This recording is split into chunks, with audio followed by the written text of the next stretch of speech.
Wangeela Gooftaa keenya Yesuus Kiristoos isa qulqulluu isa Yohannis caafe boqonnaa 14 irraa kaase.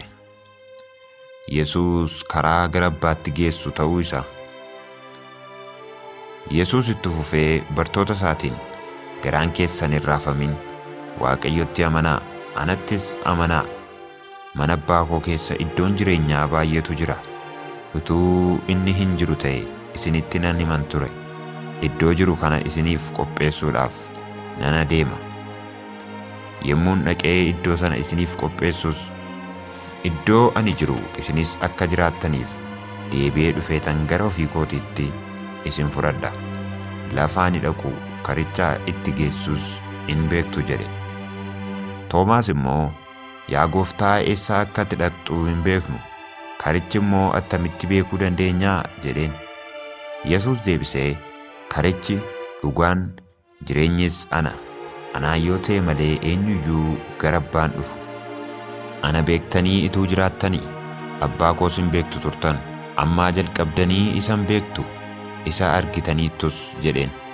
Filiiphos immoo, yaa Gooftaa, Abbaa nu agarsiisi, kanaa achi nu ga'a ittiin jedhe. Yesuus deebisee, utuma ani yeroo dheeraa hamma na ga'u isinii wajjin jiraadhu iyyuu ana hin beeknee? Filiiphos, namni ana arge Abbaa arge. Attamitti Abbaa nu agarsiisi jetta ree? Ani Abbaa keessa, Abbaanis ana keessa akka jiru hin amantuu ree? Abbaa isa ana keessa jiraatutu hojii isaa hojjeta malee dubbii ani isinitti dubbadhu hundumaa ofuma kootiin hin dubbadhu. Ani Abbaa keessa, Abbaanis ana keessa akka jiru na amanaa, yookiis sababii hojichuma kanaa hundumaaf ana amanaa. Dhuguma dhuguman isiniin jedha, namni anatti amanu waan ani hojjedhu hundumaas in hojjeta. Ani gara Abbaa waanan dhaquuf kanarra kan caaluyyuu in hojjeta. Abbaan Ilma isaatiin ulfina akka argatutti waanuma isin maqaa kootiin kadhattan ani nan raawwadha. Waanuma tokko isin maqaa kootiin yoo kadhattan ani nan raawwadha jedheen. Yesuus Hafuura Qulqulluu abdachiisuu isaa. Yesuus itti fufee, isin yoo na jaallattan abboommota koo eegaa. Ani Abbaa nan kadhadha, inni bara baraan isin bira haa jiraatuuf, kan biraa kan isiniif dubbatu isiniif in kenna. Inni isiniif dubbatu kun hafuura dhugaati. Biyyi lafaa waan isa hin argineef, isa hin beekneefis isa fudhachuu hin danda'u. Isin garuu inni isinii wajjin waan turuuf, isin keessa waan jiraatuuf isa beekuuf jirtu. Ani kophaatti isin hin dhiisu, gara keessan nan dhufa. Yeroo gabaabduu booddee biyyi lafaa deebi'ee ana hin argu. Isin garuu ani waanan jiraadhuuf, isinis immoo jiraachuuf waan jirtaniif na argitu. Gaafas ani Abbaa koo keessa, isinis immoo ana keessa, anis isin keessa akkan jiru beekuuf jirtu. Namni abboommii koo qabu, inni isa raawwatus isa kan na jaallatu. Nama na jaallatu immoo Abbaan koo isa jaallachuuf jira. Anis isa nan jaalladha, ofii koos isatti mul'isuufan jira jedhe. Yihuudaa namni biyya Keeriyoot utuu hin ta'in, Yihuudaa inni tokko, Gooftaa, attamitti ati biyya lafaatti utuu hin ta'in nutti of mul'iftaa ree ittiin jedhe. Yesuus deebisee, eenyullee yoo na jaallate dubbii koo in raawwata. Abbaan koo immoo isa in jaallata. Nuyis isa biran dhufna, iddoo jireenyaas isa biran godhanna. Namni ana hin jaallanne immoo dubbii koo hundumaa hin raawwatu. Dubbiin isin dhageessan kunis kan Abbichaa isa na ergeeti malee kan koo miti jedhe. Yesuus ammoo kana hundumaa utuun isin bira jiruu isinitti himeera.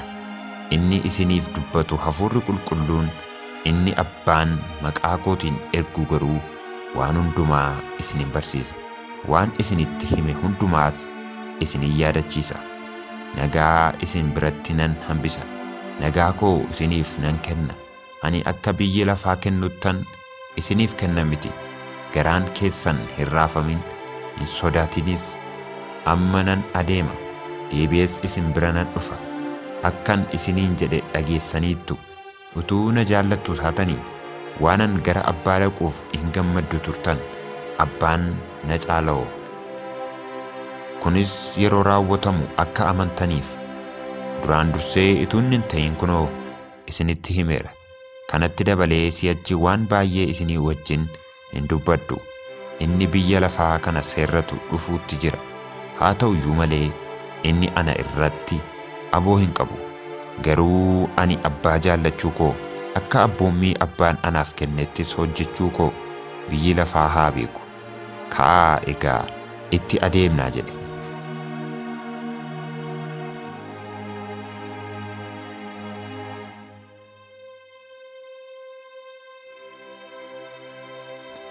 Ammas itti fufee kan jiru Yohannis boqonnaa 15. Yesuus muka waynii isa dhugaa ta'uu isaa. Yesuus mukichi waynii inni dhugaan ana. Mukicha dhaabee kan eegummoo Abbaa kooti. Damee ituu anatti jiruu ija hin godhanne hundumaa in mura. Damee isa ija godhatu hundumaa garuu caalchisee akka inni ija godhatuuf irraa in qeexxa. Isin ammayyuu dubbii ani isinitti dubbadheen qulleeffamtaniittu. Anatti qabadhaa jiraadhaa. Anis isinitti nan jiraadhaa. Akkuma dameen muka waynichatti qabatee yoo jiraachuudhaa baate ofiin ija argachuu hin dandeenye, isin anatti qabattanii yoo jiraachuudhaa baattan ija godhachuu hin dandeessan. Ani muka waynichaati, isin immoo damoota isaati. Inni anatti qabatee jiraatu, anis isatti nan jiraadha. Isa ija baay'ee kan godhatu, anatti gargar baatanii waan tokko illee gochuu hin dandeessan. Namni anatti qabatee hin jiraanne akkuma damee sanaa in gatama, in gogas. Damoota akkasiis walitti qabanii abiddatti in naqu, in gubatus. Isin anatti qabatanii yoo jiraattan, dubbiin koos isin keessa yoo jiraate, waan feetan in kadhattu, isiniifis in ta'a. Kanaan ija baay'ee godhachuu keessaniin, bartoota koo akka taatanis mul'isuu keessaniin ulfinni Abbaa koo in argama. Abbaan akkana jaallate, anis akkasumas isin jaalladheera. Jaalala kootti qabamaa jiraadhaa. Akkuma ani abboommii Abbaa kootii hundumaa eege, jaalala isaatti qabamee jiraadhu. Isinis abboommii koo hundumaa yoo eegdan, jaalala kootti qabamtanii in jiraattu. Gammachuun koo isin keessaa akka argamuuf, gammachuu keessanis guutuu akka ta'uufan kana hundumaa isinitti dubbadhe. Abboommiin koo isa kana. Ani akkan isin jaalladhe, isinis wal jaalladhaa. Namni tokko firoota isaatiif jireenya isaa dabarsee kennuu irra kan caalu jaalala guddaa qabaachuu hin danda'u. Waanan isin abboome yoo gootan, isin firoota kooti. Ani garboota isiniin hin jedhu, garbichi waan gooftaan isaa godhu hin beekuu. Ani garuu firoota koo isiniin jedheera. Waanan Abbaa koo irraa dhagee hundumaas isin beeksiseera. Isin anan foonne, anatu isin foote. Dhaqxanii akka ija godhattaniif, iji keessanis akka jiraatuuf maqaa kootiin Abbaa waan kadhattanis akka inni isiniif kennuuf ani isin kaaseera. Kana hundumaa akka isin wal jaallattaniifan isin abbooma jedhe. Jibba biyya lafaa. Yesuus itti dabalees, biyyi lafaa yoo isin jibbe, isin dura akkana jibbe beekaa. Kan biyya lafaa utuu taatanii, biyyi lafaa akka kan isaatiitti isin in jaallata ture. Amma garuu anatu biyya lafaa keessaa isin foote malee, isin kan biyya lafaa waan hin ta'iniif biyyi lafaa isin jibba. Dubbii ani hojjetaan isa hojjechiifatu irra hin caalu jedhee isinitti hime yaadadhaa. Kanaaf na ari'atanii yoo jiraatan, isinis in ari'atu. Dubbii koo eeganii yoo jiraatan, dubbii keessanis in eegu. Sababii kootiif jedhanii kana hundumaa isin irratti in raawwatu. Isa na erge sana hin beekaniioo. Utuu ani dhufee isinitti hin dubbanne ta'e, cubbuu isaanitti hin ta'u ture. Amma garuu cubbuu isaaniif waan itti qabatan hin argatan. Namni na jibbu, Abbaa koos immoo in jibba. Utuu hojii namni biraa tokko illee hin hojjetiin kana hundumaa ani isin gidduutti hin hojjenne ta'e, cubbuu isaaniitti hin ta'u ture. Amma garuu hojii kana hundumaa utuu arganii, anas Abbaa koos in jibban. Kana gochuun isaaniis dubbiin seera isaanii keessatti sababiidhuma malee na jibban jedhamee caafame akka raawwatamuuf.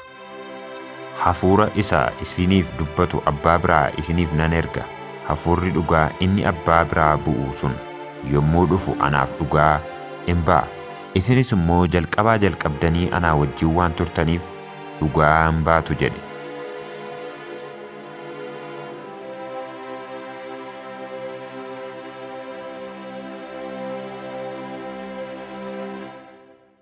Ammas itti fufee kan jiru Wangeela Yohannis boqonnaa 16. Sababii jibba biyya lafaa. Yesuus itti fufee, ani kana hundumaa karaa irraa akka isin hin gufanneefan isinitti hime. Manneen sagadaa isaanii keessaa isin hin baasu. Caalaadhumatti iyyuu yeroon itti isin ajjeesan hin dhufa. Namni yoo isin ajjeeses Waaqayyoof waan hojjetu isatti fakkaata. Isaan Abbaa yookiis ana waan hin beekiniif kana hundumaa hin godhu. Egaa yeroon kun hundinuu itti ta'u yommuu ga'u, kana isinitti himuu koo akka yaadattaniifan kana isinitti dubbadhe. Ani jalqabatti dubbii kana isinitti hin himne. Yommus ofii kootii isinii wajjinin ture jedhe. Hojii Hafuura Qulqulluu. Yesuus amma garuu gara isa na ergee nan dhaqa. Isin keessaa tokko illee eessa dhaqxaa jedhee ana hin gaafatu. Waan ani kana jedheef immoo garaan keessan baay'ee gaddeera. Dhuguman isinitti hima, yoon adeeme isiniif wayya. Yoon adeemuudhaa baadhe inni isiniif dubbatu gara keessan hin dhufu. Ani yoon dhaqe garuu isa isiniif erga. Inni yommuu dhufu waa'ee cubbuu, waa'ee qajeelummaa, waa'ee firdiis biyya lafaa in hubachiisa. Isaan waan anatti hin amanneef cubbuu isaanii in agarsiisa. Ani gara Abbaa dhaquu kootiin isinis na arguu dhabuudhaan qajeelummaa koo in argisiisa. Isa biyyi lafaa kun abboomutti faradamuu isaatiin firdii in agarsiisa. Ani waan baay'ee kanan isinitti mul'ee qaba. Ammaaf garuu hubachuu hin dandeessan. Hafuurri dhugaa sun yommuu dhufu gara dhugaa hundumaa keessatti isin in geessa. Inni waan dhaga'u dubbatu malee of keessaa fuudheen dubbatu. Waan dhufuuf jirus isinitti in mul'isa. Dubbii koo keessaa fuudhee waan isinitti mul'isuuf inni anaaf ulfinan kenna. Waan Abbaan qabu hundinuu kan kooti. Kanaafan inni dubbii koo keessaa fuudhee isinitti in mul'isa jedhee isinitti dubbadhe jedhe. Gaddi bartootaa gammachuutti geeddaramuu. Yesuus yeroo xinnoo booddee na arguu dhabdu, ammoo yeroo xinnoo booddee deebitanii na argitu jedhe. Bartoota isaa keessaa kaan yeroo xinnoo booddee na argitu na dhabdu, ammoo yeroo xinnoo booddee deebitanii na argitu. Yeroo biraa ammoo ani gara Abbaa dhaquu kooti nuun jechuun isaa kun maalii? Waliin jedhan. Itti fufaniis yeroo xiqqoo jechuun isaa kun maali? Maal akka inni jedhu hin beeknu jedhan. Yesuus akka isaan gaafachuu barbaadan baree, inni ani yeroo xinnoo booddee na arguu hin dhabdu, ammoo yeroo xinnoo booddee deebitanii na argitu jedhee maal jechuu akka ta'e wal gaafachaa jirtu? Dhuguma dhuguman isiniin jedha. Isin in boossu, in wawwaattus, biyyi lafaa garuu in gammada. Isin in gadditu, gaddi keessan garuu gammachuutti in geeddarama. Dubartiin jiniinsifattu yeroon ishee waan ga'eef in gadditi. Mucaa erga deessee garuu namni biyya lafaatti waan dhalateef gammachuu irraa kan ka'e rakkina ishee sana hin yaadattu. Akkasuma isin amma gadda qabdu, garuu ani deebi'ee isin nan arga. Garaan keessanis in gammada. Gammachuu keessanis eenyullee isin duraa fudhatu. Gaafas isin homaa ana hin gaafattan. Dhuguma dhuguman isinitti hima. Waanuma isin maqaa kootiin isa kadhattan Abbaan isiniif in kenna. Amma ammaatti isin maqaa kootiin waan tokko illee hin kadhanne. Egaa gammachuun keessan guutuu akka ta'uuf kadhadhaa. In fudhattus isaaniin jedhe. Mo'amuu biyya lafaa. Yesuus kana hundumaa dubbii haalaatiin isinitti dubbadheera. Garuu yeroon ani dubbii haalaatiin isinitti hin dubbanneen dhufa. Yommus mul'inatti waa'ee Abbaa isinitti hima.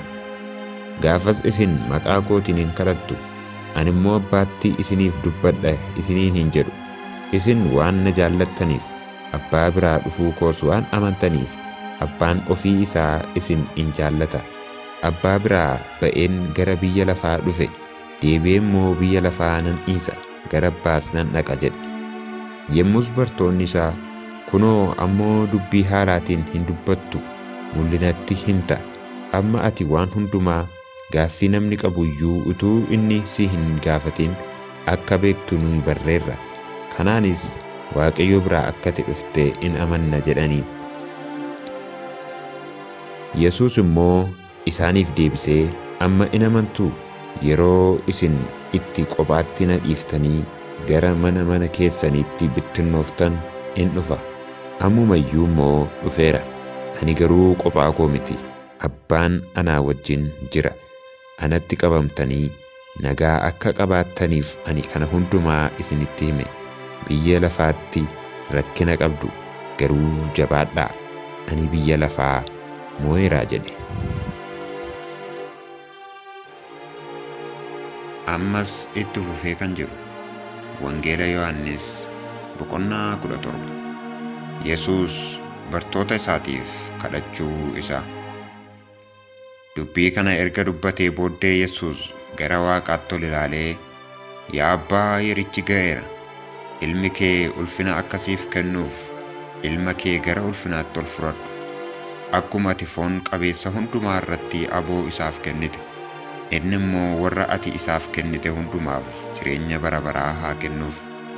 Waaqayyo isa tokkicha isa dhugaa, Yesuus Kiristoosin isa ati ergites beekuun isaaniif jireenya bara baraati. Ani lafa irratti ulfina siif kenneera. Hojii akka ani hojjedhuuf ati anaaf laattes raawwadheera. Ammas yaa Abbaa, ulfina isaa utuu biyyi lafaa hin uumamin ani si biratti qaba tureen ofii kee biratti ulfina anaaf kenni. Biyya lafaa keessaa warra ati anaaf laattetti maqaa kee beeksiseera. Isaan kan kee turan, ati immoo anaaf isaan laatte. Isaanis dubbii kee eeganiiru. Ammas wanta ati anaaf kennite hundinuu si biraa ta'uu isaa hubataniiru. Dubbii ati anaaf kennite hundumaa ani immoo isaaniif kenneera. Isaanis fudhatanii ani si biraa akkan dhufe dhuguma hubatan. Akka ati ana ergites amanan. Ani isaaniifan kadhadha. Biyya lafaatiif hin kadhadhu. Warra ati anaaf kenniteef malee isaanoo kan keeti. Kan koo hundumtuu kan keeti. Kan kees kan kooti. Ulfinni koos isaaniin in mul'ata. Ammas ani si'achi biyya lafaatti hin argamu. Isaan garuu biyya lafaa keessa jiru. Ani immoo gara kee nan dhufa. Yaa Abbaa qulqulluu, akkuma nuyi tokko taane, warri ati anaaf kennite tokko akka ta'aniif maqaa keetiin isaan eegi. Amma ani isaan bira turetti humna maqaa keetii isa ati anaaf kenniteen isaan nan eege. Waan hamaatti isaan eegeera. Dubbiin macaafaa akka raawwatamuufis isaan keessaa ilma badiisaa malee tokko kan bade hin jiru. Amma garuu gara kee nan dhufa.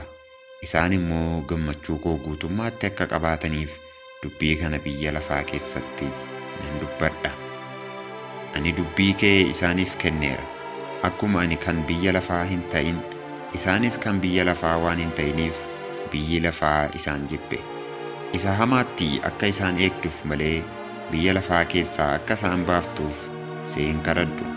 Akkuma ani kan biyya lafaa hin ta'in, isaanis kan biyya lafaa miti. Dubbiin kee dhugaadha. Dhugichaan isaan qulleessi. Akka ati biyya lafaatti na ergite, anis akkasuma biyya lafaatti isaan ergeera. Isaan immoo dhugaatti kan qulqullaa'an akka ta'aniif ani isaaniif jedhee of nan qulleessa. Isaan kana duwwaadhaaf miti, warra dubbii isaanii dhaga'anii anatti amananiifis immoo nan kadhadha malee. Isaanis tokko haa ta'aniif yaa Abbaa, akka ati ana keessa jirtu anis si keessa akkan jiru, isaanis nu keessa haa jiraataniif biyyi lafaas ati akka na ergite haa beekuuf kadhachuu kooti.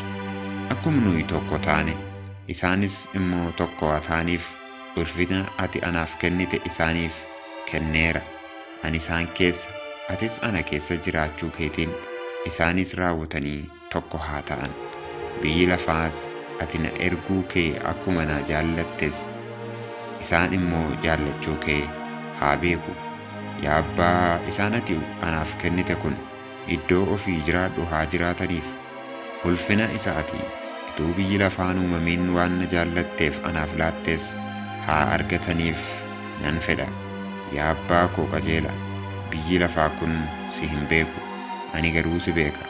Isaan kunis immoo ati akka na ergite beekaniiru. Maqaan kee isaan biratti akka beekamu godheera. Jaalalli ati ittiin na jaallatte isaan keessa akka jiraatuuf, anis isaan keessa akkan jiraadhuuf ammas akka beekamu nan godha jedhe.